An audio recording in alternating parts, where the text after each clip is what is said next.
반갑습니다. 근데 저렇게 적나라하게 제가 대학에서 뭐 하는데? 버림받았다고. 아니 맞긴 맞는데 좀 심하잖아요. 자기는 선택받고 저는 버림받았다고. 근데 이 학문적 역량으로 보면 저는 버림받은 게 아니라 저는 탈락했고요.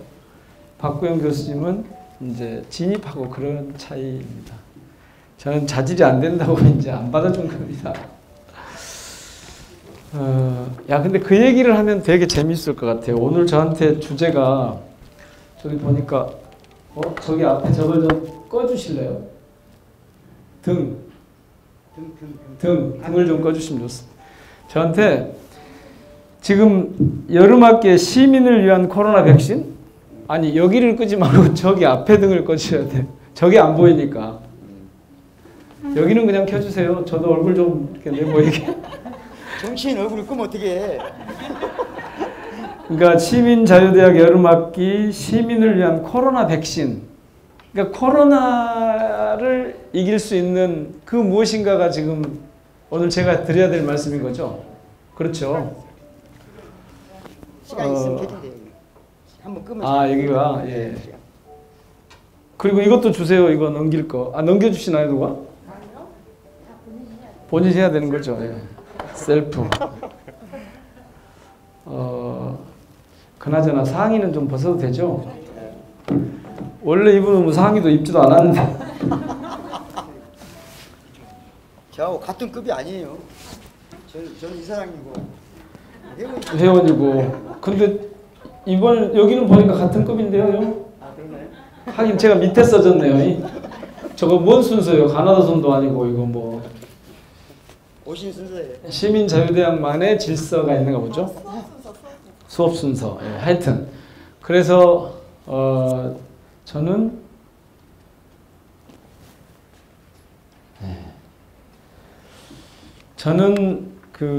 오늘 시민을 위한 코로나 백신 세 번째인데 지금 이 상황에서 우리들에게 필요한 백신은 무엇인가? 그 중에 저는 제 표현으로 하자면 박구영 선생님이 저한테 내일의 권력을 중심으로 얘기를 좀 해달라 그랬어요. 근데 그때 내일의 권력의 두 축은 하나는 시민이고 하나는 지역이라고 제가 제 책 내일의 권력에서 그렇게 주장을 하거든요. 그리고 지금 그렇게 가는 여정에 있다. 저는 그렇게 이제 봅니다. 그래서 오늘은 그 말씀을 좀 드리게 될 겁니다. 아까 박구영 교수님은 저한테 포스트 코로나 시대 정치 경제 정치 사회 역량 정치 행정 역량 그렇게 말씀을 하셨는데 그거 제가 뭔 말인지 잘 못 알아먹겠더라고요. 그냥 사회적 역량, 정치 사회 역량 혹은 정치 역량. 아까 정치를 하라고 그랬다면서요.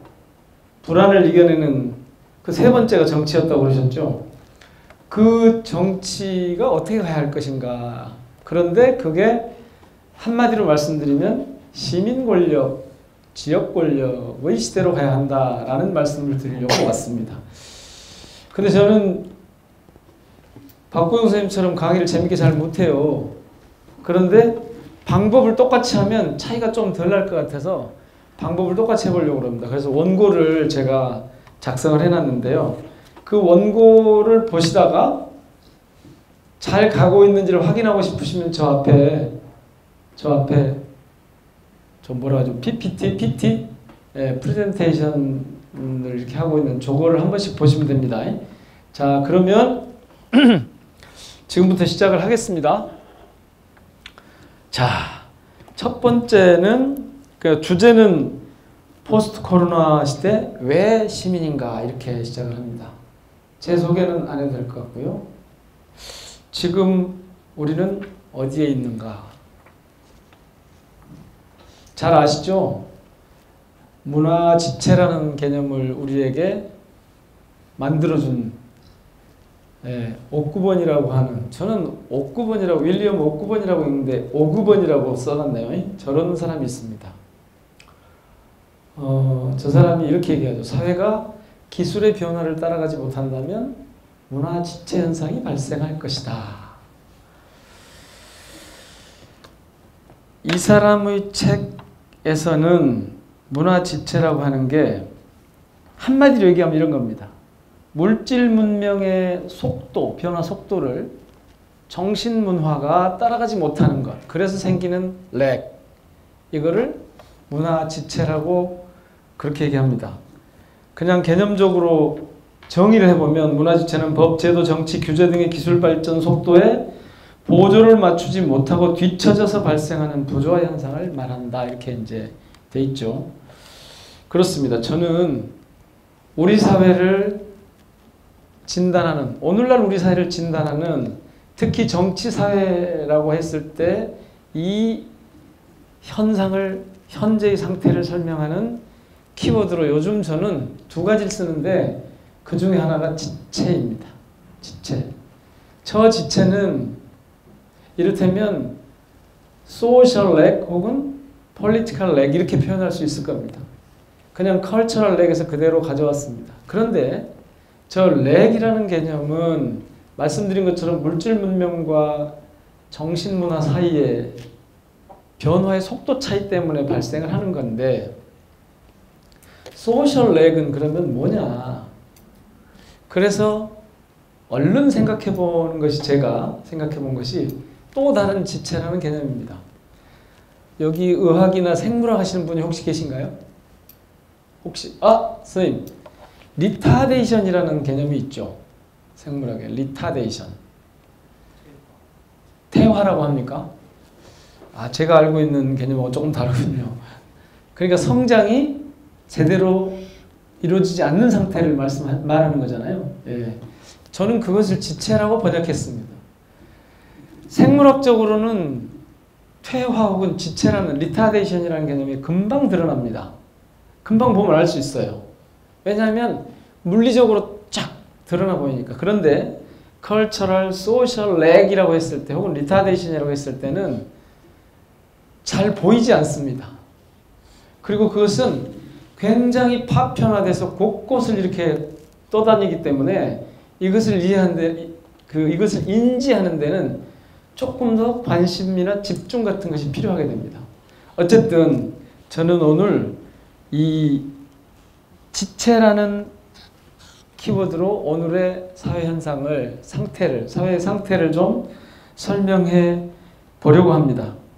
그냥 이걸 한마디로 말씀드리면 오늘날 우리가 운영하고 있는 사회적인 제도, 정부, 정치 이런 것들이 시민들의 요구와 혹은 시대정신이라고 우리가 얘기하는 다수의 시민들이 요구하고 있는 이 시대정신과 갭이 생겼다는 겁니다. 렉이 생겼다는 겁니다. 리타데이션이 생겼다는 겁니다. 그러니까 시민사회의 욕구 혹은 시대정신은 이만큼 가 있는데 이것을 관철하거나 실행할 정치, 제도, 정당, 정부, 사회단체 이런 것들은 그보다 못 미치고 있습니다. 동의가 좀 되신가요? 잘 안 되신가요? 됩니다.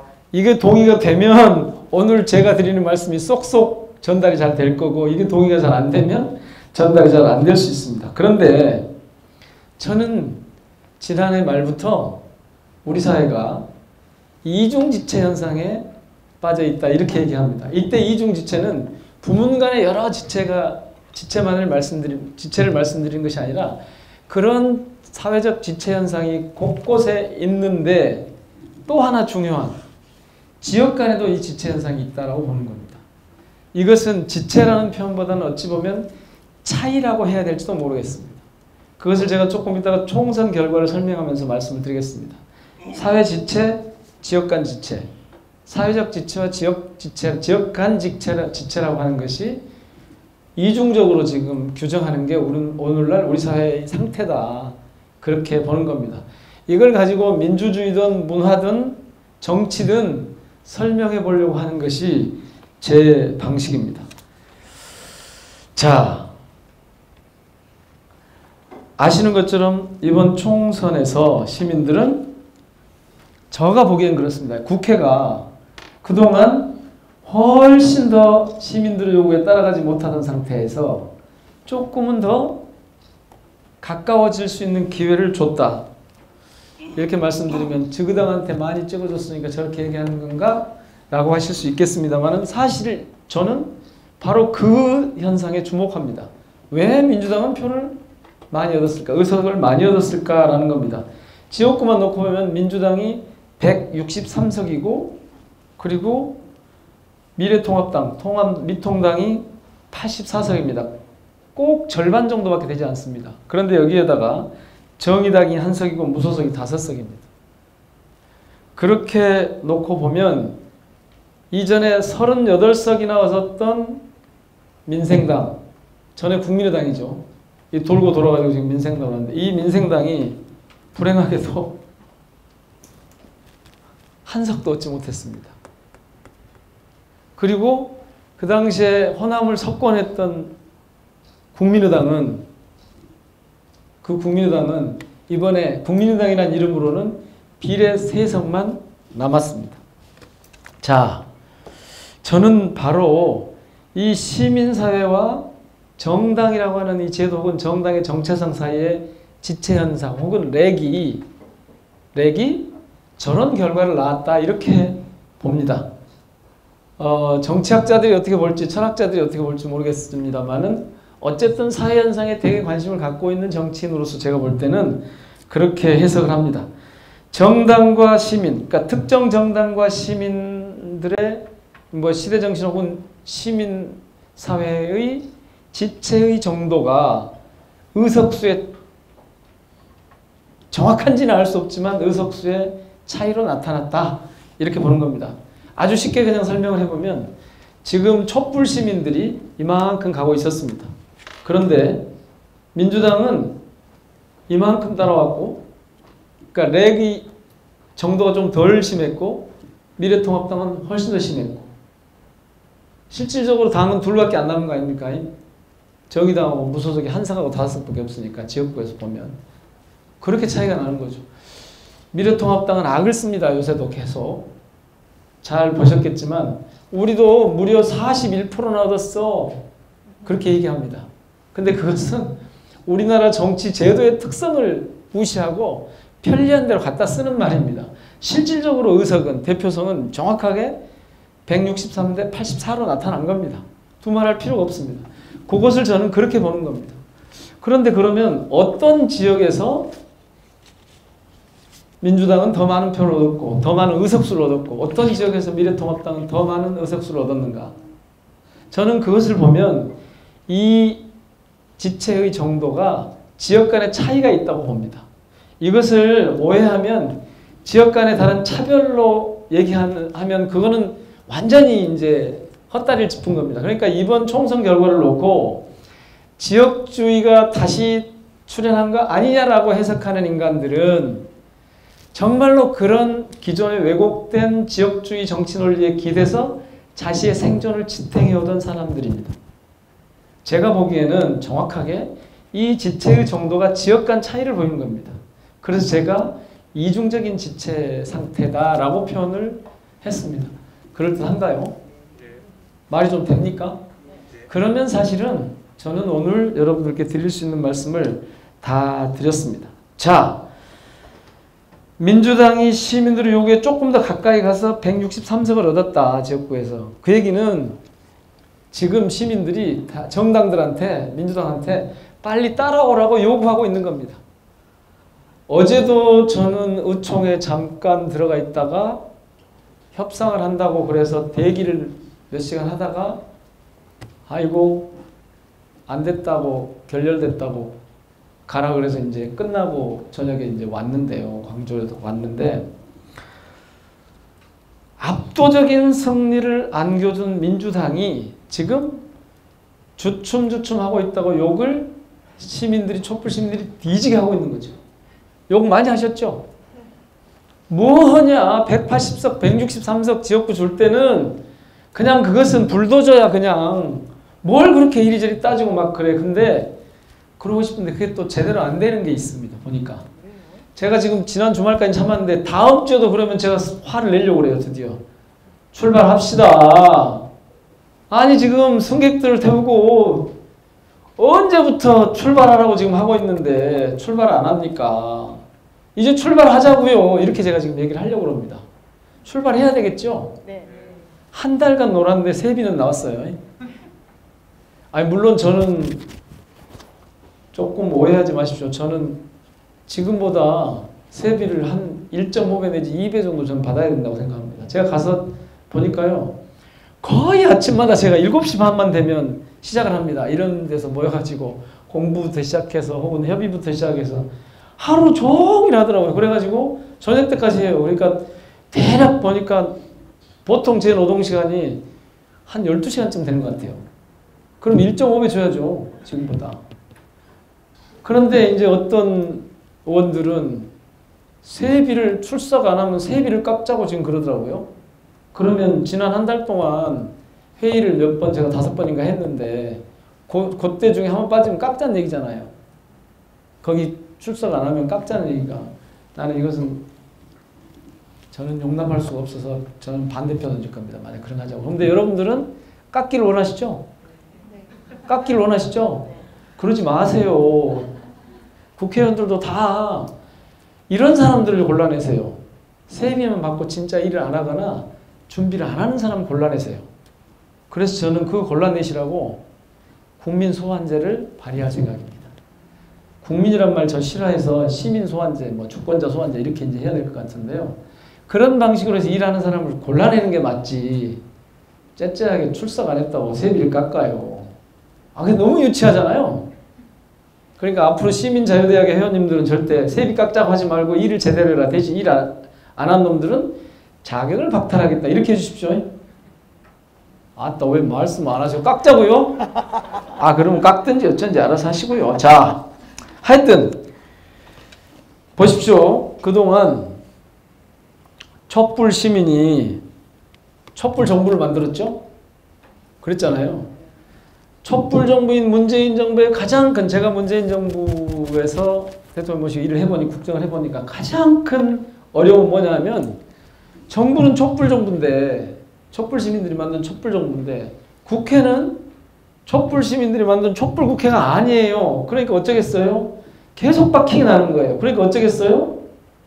계속 발목이 잡힌 거예요. 세상에 패스트트랙이 무엇이라요. 그리고 가서 보면 진짜 말도 아니에요. 진짜. 회의를 할 것인지 말 것인지를 협상을 한다니까요.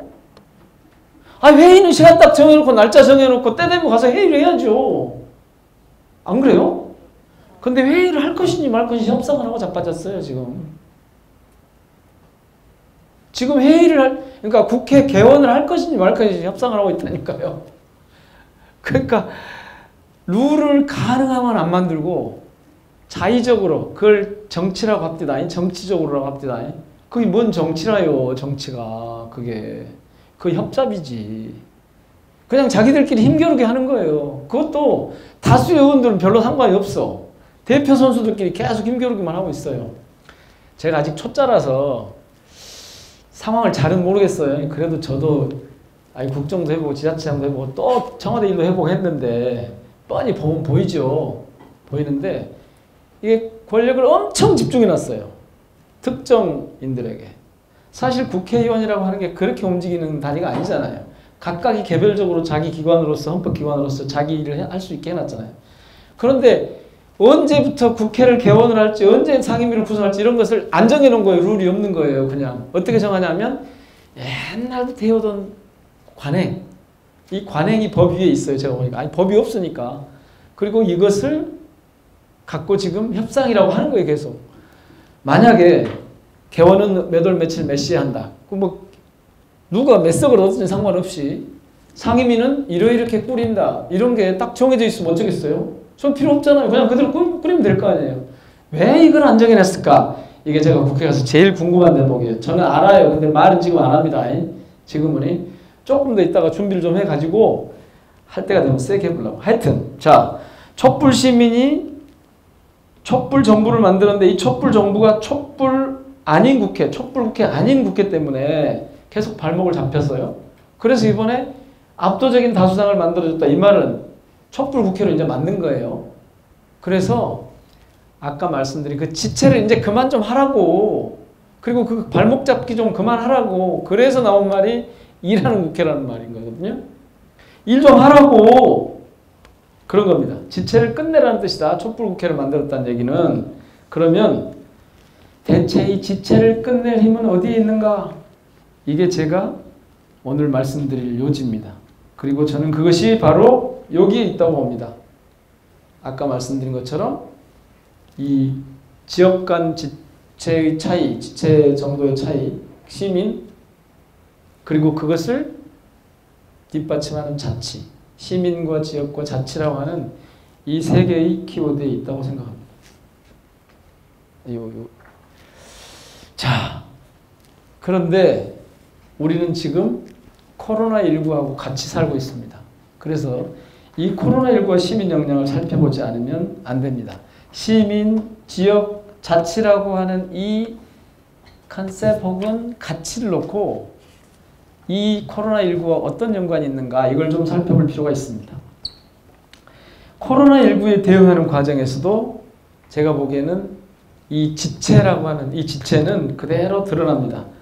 즉 시민들의 속도에 따라가지 못합니다. 제도와 정부와 정당과 이런 것들이. 코로나19가 가져온 대전환의 핵심에는 바로 시민과 자치가 자리 잡고 있다. 저는 이렇게 봅니다. 이제 그 얘기를 잠깐 해보겠습니다. 누군지 아시겠죠? 요새 유명해졌죠? 예. 유발 하라리입니다. 유발 하라리가 3월 20일이죠. 3월 20일이면 우리나라의 코로나가 이쪽저쪽 한지 한 달쯤 되는 때입니다. 이때 FT 파이낸셜 타임즈라고 아시죠? 이 파이낸셜 타임즈에 코로나 바이러스 이후의 세계라고 하는 기고문을 싣습니다. 그리고 이때 두 개의 타입을 제시를 합니다. 두 개의 타입을 제시를 합니다. 하나는 중국 타입, 하나는 한국 타입. 물론 한국, 대만, 싱가포르 이런 데가 상당히 성공적으로 코로나에 대응했다 이렇게 평가를 받는데 그 중에서도 중국 타입과 한국 타입 두 개를 제시를 합니다. 그러면서 한국 타입이 보다 효율적이다. 코로나19 대응하는 데서 이렇게 얘기합니다. 한마디로 얘기하면 한국 타입, 중국 타입은 봉쇄형입니다. 둘 다 코로나를 대응을 하고 제법 잘했는데 중국 타입은 봉쇄하고 폐쇄하는 방식으로 했습니다. 한국은 개방하고 공개하는 방식으로 했습니다. 이 차이가 어디서 왔는가라고 하는 게 유발 하라리의 논점입니다. 하라리는 그렇게 얘기합니다. 하라리는 우리나라에서 두 개의 컨셉을 얘기를 합니다. 하나는 소프 폴리스라고 하는 개념이었습니다. 폴리스는 경찰입니다. 소프는 비누입니다. 비누 경찰. 그러니까 우리는 시민들에게 마스크 쓰고 비누로 손 잘 씻으세요 라고 얘기를 했습니다. 그런데 이것을 중국에서 얘기해봐야 안 통할지 모릅니다. 중국에서 얘기하면 일사불란하게 할지 모르겠지만 마스크 쓰는 건 억지로 강제할 수 있을지 모르지만 손 씻는 건 강제할 수 없을 겁니다. 미국에서도 잘 안 됩니다. 마스크 쓰는 거, 손 씻는 거 이런 게. 근데 한국은 이게 좀 잘 됐어요.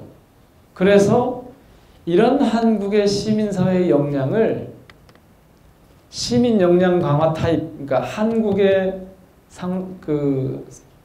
성공적인 코로나19 대응 역량을 시민 역량 강화에서 찾습니다. 그 원어로는 제 발음이 좋지 않습니다. empowerment 할 때 empowering citizens 이렇게 표현을 했더라고요. 그러니까 시민적 역량 강화가 코로나19를 이겨낸 대한민국의 코로나19를 이겨낸 거 아니고 극복하는 데 가장 결정적인 영향을 꼽는, 그러니까 이렇게 얘기를 했더라고요. 코로나19를 막기 위해 가장 성공적인 노력을 한 나라에는 한국, 대만, 싱가포르 등이 있다면서 이들 국가들은 추적 앱을 사용했지만 그보다도 광범위한 테스트와 투명한 자료 공개, 똑똑한 시민들과 협력에 훨씬 더 의존해왔다. 이렇게 얘기를 했습니다. 그래서 그는 코로나19로 인한 현재의 선택들이 향후 미래 세계를 결정할 것이라고 말합니다. 저는 이 대목이 앞으로 우리 사회의 미래를 가늠하는데 혹은 인류의 미래를 가늠하는데 매우 중요한 언명이라고 생각합니다. 코로나19로 인한 현대의 선택들. 이 선택 중에 하나가 지금 우리가 하려고 하는 게 그린 뉴딜입니다. 그린 뉴딜은 나중에 기회가 되면 제가 참여하고 있는 위원으로 참여하고 있기 때문에 잠깐 말씀을 드릴 기회를 갖도록 하겠습니다. 어쨌든 미래를 결정할 것이다. 코로나19에 어떻게 대응하느냐가 미래를 결정할 것이다. 지금 이렇게 얘기를 하고 있습니다. 코로나19 종식을 위해 중국과 같은 전체주의 방식을 택할 것인지 한국처럼 시민 역량을 고양하는 전략을 생각할 것인지에 따라 세계의 미래는 달라진다. 이렇게 주장을 합니다. K방역의 성공은 그래서 기술의 문제가 아닙니다. 시민의 역량입니다. 라고 저는 말씀드립니다. 자, 박구영 교수님이 아마 지난 시간쯤에 그런 말씀을 하셨을 겁니다. 우리나라는 기술 수준이 높은 것이 아니라 그 기술을 사용하는 역량이 괜찮은 편이다. 이런 말씀을 하셨을 겁니다. 이 관점하고 맞닿아 있을 겁니다. 저는 그렇게 생각을 합니다. 그래서 사실 기술은 첨단인지 아닌지가 중요한 게 아니라 적정 기술인지 아닌지가 훨씬 더 중요할 수 있습니다. 물론 첨단 기술이 있어야 계속 앞서가야 적정 기술 여부도 더 폭넓게 확보가 될 수 있죠. 그래서 이 적정 기술이라고 하는 점에서 한국이 상당히 뛰어나다는 거고, 특히 사회적인 이슈들이 등장했을 때는 바로 이 시민 역량이 그런 차원에서 발휘될 가능성이 크다. 저는 그렇게 봅니다. K방역의 성공은 기술의 문제가 아니다. 시민의 역량이다. 자, 그렇게 하기 위해서 이제부터 몇 개의 개념을 살펴보도록 하겠습니다. 먼저 팬데믹입니다. 아시는 것처럼 팬데믹은 전 세계적으로 확산되는 유행성 질환을 얘기합니다. 자, 팬데믹이라는 단어는 이제부터 그 이쪽 아래로 가겠습니다. 고대 히라보의 기원을 두고 있습니다. 고대 히라보에서 팬은 다 아시는 것처럼 모두입니다. 그리고 데모스는 사람들입니다. 이 오스 대신에 무엇과 관련된 것이라는 뜻을 가진 영어에 익을 붙였습니다. 그게 팬데믹입니다. 결국 팬데믹은 모든 사람과 관련된 일이 됩니다. 그렇습니다. 성별, 직업, 계층 등과 관계없이 모든 사람에게 누구에게나 찾아올 수 있기 때문에 팬데믹이라는 단어는 유행성 질환이라는 의미로 현재 사용되고 있습니다. 울리백 아실 겁니다. 정치 재발견이라는 책에서 이렇게 얘기합니다. 빈곤은 위계적이지만 스모그는 민주적이다. 정확한 언명은 아닐 수 있습니다. 위계적이지 않다 이렇게 말하는 것이 맞을 수 있습니다. 아마 이때 민주적이라는 말은 골고루 평등하게 뭐 이런 뜻 정도로 사용됐을 겁니다. 물론 빈곤 계층이 팬데믹과 같은 위험 상황에 더 어려워지는 것은 너무나 분명합니다. 사회적인 위기는 늘 약자들로부터 공격을 시작합니다. 약자들에 대한 공격부터 시작하게 되어 있습니다. 그런데 이 팬데믹은 모든 사람에게 무차별적이다. 이 점에서 똑같습니다. 국회의원도 걸리고 총리도 어디서 걸립니다. 여차하면 걸리게 되어 있습니다. 자, 고대 히라빈들은 그러면 이 판데모스를 어떻게 사용했을까? 실제로 이 고대 문헌에서 판데모스라는 단어가 그대로 써있는 경우는 찾기 어렵습니다. 판데모스의 부사형인 판데메이가 더 자주 쓰였다고 합니다. 판데메이는 다른 말로 하면 모두 함께입니다. 뭐 영어로 표현하자면 아마 all together 정도가 될지 모르겠습니다. 하여튼 모두 함께입니다. 자, 이 판데메이의 용법이 투키디데스의 펠로폰네소스 전쟁사를 보면 이렇게 사용됩니다. 아테네의 모든 병력이 동원된 전투 상황을 묘사할 때 판데메이라고 하는 표현을 씁니다. 자, 이렇게 써져 있는 이대로입니다. 페르시아인들이 재차 침공했을 때 우리는 육지에서 그들을 막을 충분한 병력이 없어 모든 시민이 함께 판데메이 함선에 올라 살라미스 해전에 참전했습니다. 또 이렇게도 씁니다. 남자든 여자든 아이든 아테네의 모든 주민은 모두 성벽 쌓는 일에 나섰다. 시민, 거류민, 그곳에 와 있던 외국인까지 모두 함께 나섰다. 이렇게 팬데메이를 쓰고 있습니다. 자, 모두 함께. 오늘날 우리에게 팬데믹은 누구나 당할 수밖에 없는 코로나19 바이러스의 무차별적인 공격, 이렇게 이해가 됩니다. 그러나 팬데믹은 이게 중요합니다. 손조차 쓸 수 없는 무차별적인 공격을 뜻하는 것은 아니다. 그래서 한국의 시민 역량이라고 하는 것이 중요한 변수가 됐다라는 뜻입니다. 재난 앞에서 모든 사람이 뜻과 힘을 모아서 문제를 해결하는 능동성의 표현이기도 하다. 이제 우리는 팬데믹을 유행성 감염병이라고 쓰고 팬데메이, 즉 모두 함께로 읽어도 될 것 같습니다. 펠레폰네소스 전쟁사는 아테네인이 어떻게 페르시아 전쟁에 임했는지 서술하고 있는데요. 아테네 사람들은 마라톤 평원에서 모두 함께 페르시아 기병대의 공격에 맞섰고 살라미스 해전에서는 모두 함께 전함에 올라서 적군을 막았습니다. 신분과 지위에 관계없이 모두 함께 평등하게 전쟁에 임했던 아테네인들은 이후에 민중 권력, 즉 데모크라토스를 형성하게 됩니다. 기원전 5세기 아테네 민주주의, 데모크라티아가 이렇게 시작된 겁니다. 그런데 이 팬데메이의 경험은 고대 아테네에서만 일어난 일이 아닙니다. 우리의 역사는 이 팬데메이의 연속이었습니다. 잘 아시는 것처럼 1894년 전봉준이 이끄는 동학농민군이 고부에서 봉기했습니다. 동학은 최재우가 창시한 신흥종교이자 우리 교류의 역사 문화적 바탕에서 나온 민족 종교입니다. 이대 교주 최시영은 저렇게 말했습니다. 사람을 한울처럼 섬긴다. 사천여인이죠. 풀 한 폭이 나무 한 그루에도 모두 한울이 있다. 이렇게 설파를 했습니다. 오늘날의 생태 철학과 일맥상통한다고 저는 그렇게 봅니다.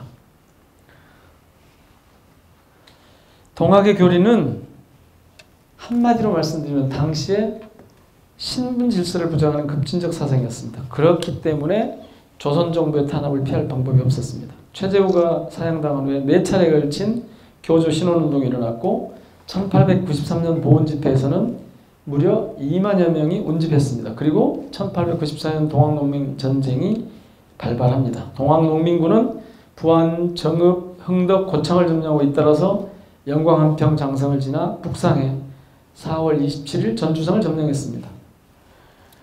저기 장성 가시면 동학농민혁명 전적지가 있죠. 거기 가보셨어요? 저는 대한민국에서 그만큼 큰 죽창을 본 적이 없습니다.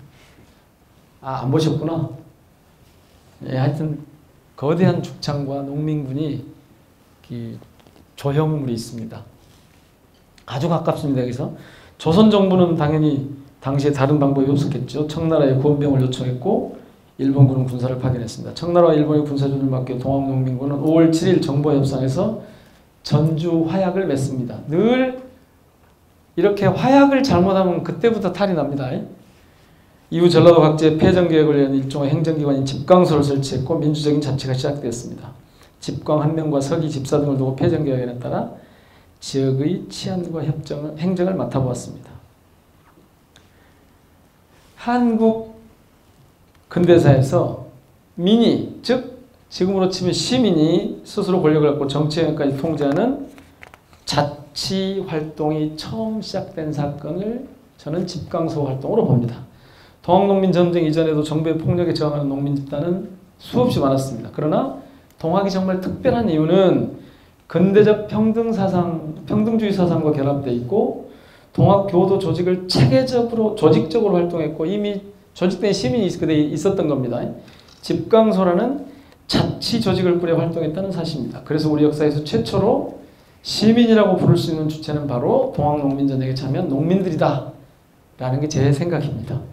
다른 분들도 이렇게 보는 분들이 있는 것 같긴 한데요. 하여튼 제가 어느 책에서 이렇게 정리를 합니다. 동학농민전쟁 이후에 시민은 다시 묻혔습니다. 일제치하 조선인들은 모두 황국신민이 되었습니다. 이 황국신민으로부터 벗어나자고 한 게 사실은 YS가 국민학교를 초등학교로 바꾼 겁니다. 전에도 제가 한번 말씀드린 것 같은데 국민이라는 개념은 대한민국에밖에 없습니다.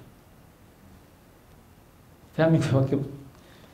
다른 데서 혹시 찾아오시면 제가 아이스크림 하나씩 사드리도록 하겠습니다.